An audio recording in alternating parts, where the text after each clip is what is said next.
It's hard to say what got me into Nexus to begin with. I mean, just look at him. I mean, he looks freaking cool.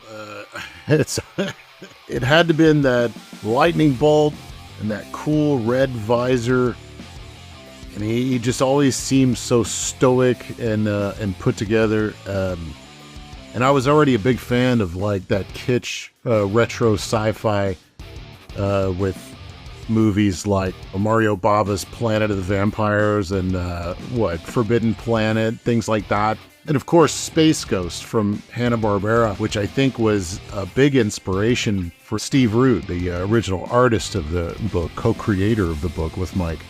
Mike's idea, I think, was a lot more serious. He had like things he wanted to talk about, and together that created this really neat synergistic effect where you had something on the surface is kind of silly, but it deals with deep, emotional, resonant issues that Mike had on his mind, and Nexus is the catharsis for that.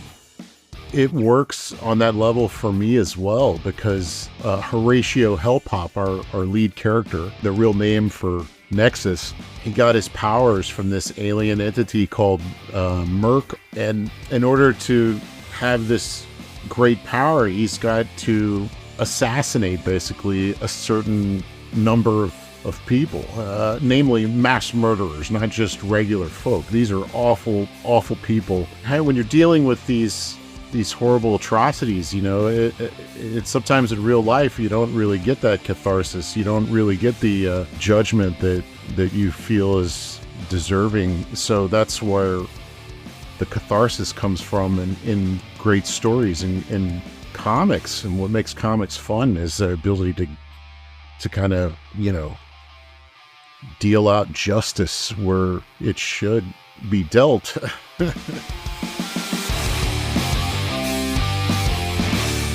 Nexus Scourge. Available now. Order at baroncomics.com.